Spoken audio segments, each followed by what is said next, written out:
our two countries. In view of the length of time between sessions of our binational commission, we have discussed the need for an inter-session review mechanism of the BMC discussions, decisions, and instruments. This work is important for our collective efforts to rebuild our economies and with a view to improving the livelihoods of our people. Pandemic devastation. Notable progress has been made in various sectors of cooperation between our two nations.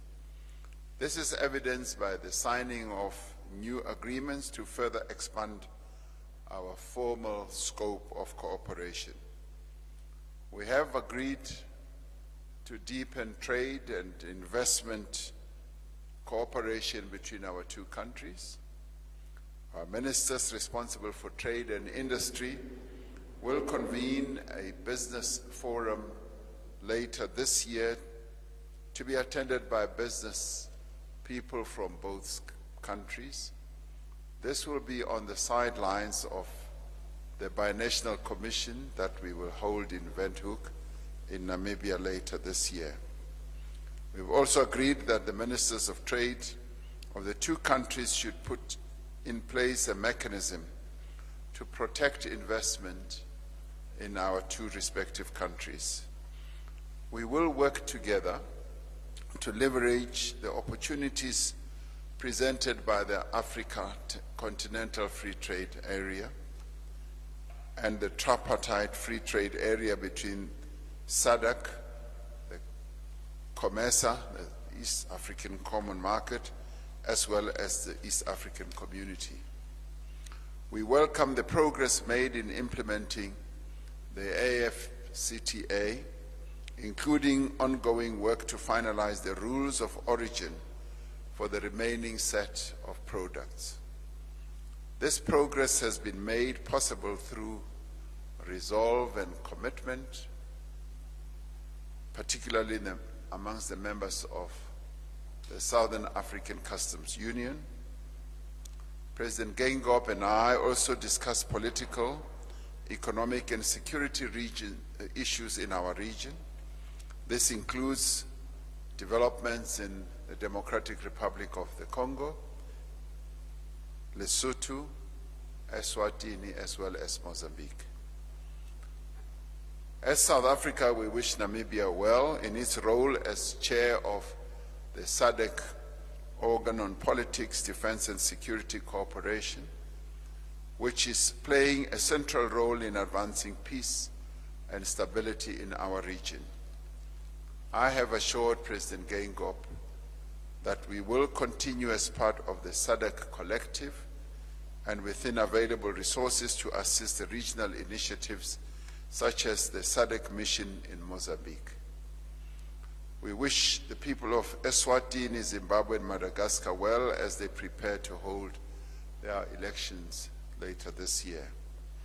President Geingob and I deliberated on continental and international issues of mutual concern, including the implementation of the AU's Agenda 2063.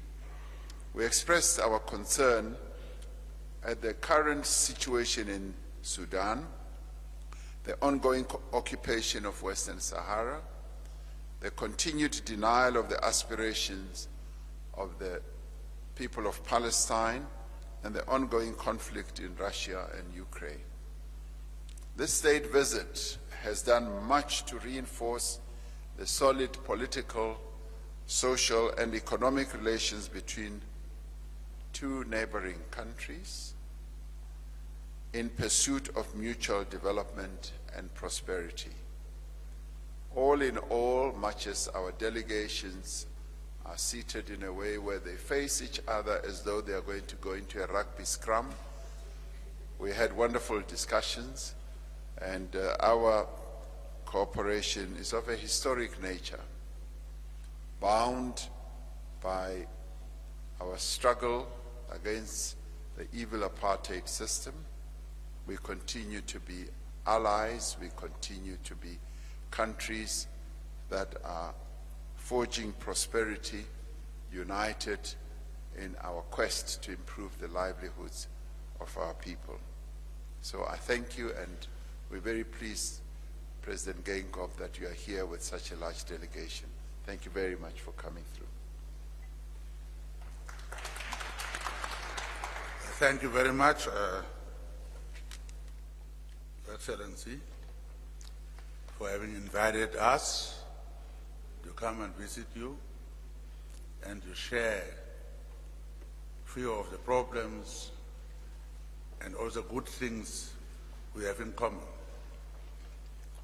I completely agree with what you have said, and as we do at the UN, after we say, I completely agree, that we make a long speech. I'm not going to do that. I'll just say that I look forward to joining President Ramaphosa for Namibia South Africa Business Forum. We look forward to engaging the business sectors of our two countries.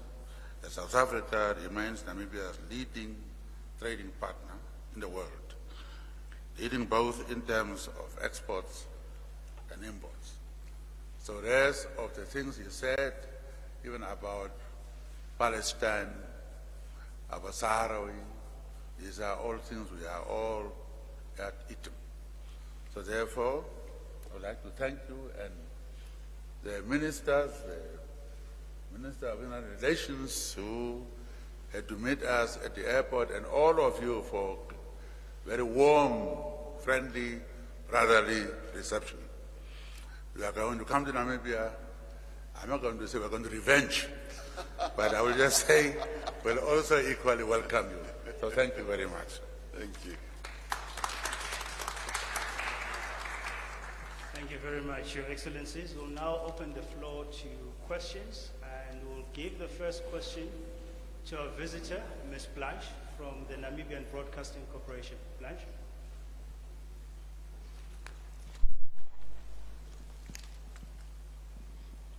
Thank you, sir. I just have, I think, two questions for President Ramaphosa and President Geingob as well. The first one is, during the opening remarks of the closed-door official talks, President Geingob mentioned about Namibia facing drought, and I think 2 days ago, statistics were also released that more than 600,000 Namibians are facing or becoming food insecure. Now I just want to understand, is there a possibility for partnership when it comes to shared water resources, maybe in terms of even infrastructure? That's one. The other question is on the question of green hydrogen, Namibia's ambitious plan. Now, President Geingob spoke about the need for infrastructure, especially with the new discoveries of oil on the southern side of Namibia's side. Does SA see, as government or even as private sector, in partnering with Namibia to help the country when it comes to infrastructure development in that regard? Thank you. Mr. President. Well, you said we discussed something closed-door meeting that I mentioned. How did you hear it?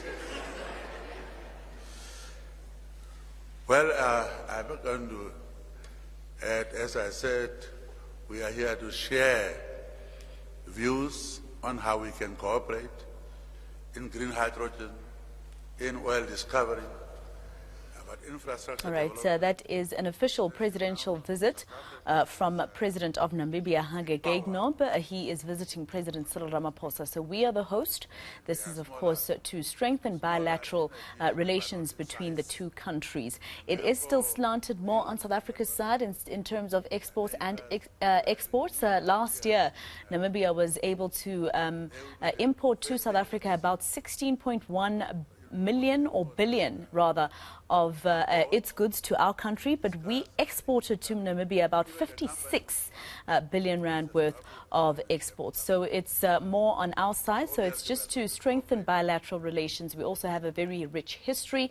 During apartheid, they were also basically just taken over by the apartheid regime of South Africa. And then in 1977, rather, the international world, through the UN, decided that South Africa had no right in terms of ruling Namibia and making it another province of our country. And that's when they gained their independence. We do have our senior reporter, Siphamandla Goke, on this particular story. He'll give us more throughout the course of the day on Channel. But after